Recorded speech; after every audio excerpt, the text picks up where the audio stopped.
IFM News. IFM News. IFM News. Lokal. Umabot iti may 10.4 milyon na piso sa tinaipay karag iti pito nga asosasyon at Sustainable Livelihood Program iti ili ti Badoc. Babaan iti programa ti Department of Social Welfare and Development when Dswd apidag when iti Project Development and Advancement Grant. Nabigbig dagiti organisasyon nagapoy tinaidumduma performance dagito iti programa.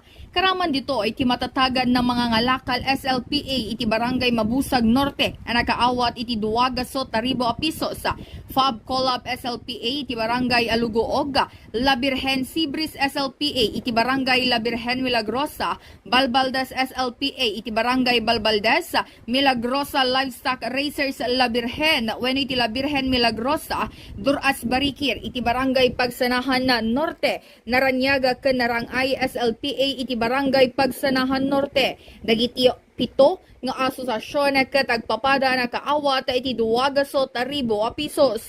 Mangnamnama ti lokal gobyerno kanti Department of Social Welfare and Development ang mausarti na ipaaya pinansyal tapno agtultuloy ti livelihood enterprise sa babaan iti panaggatang karag iti kasapulan iti pagbiyagan kas kung mati tricycle baka when dingwan panagputar iti baro nga income generating opportunity kanda dumapaya programa para iti organisasyon.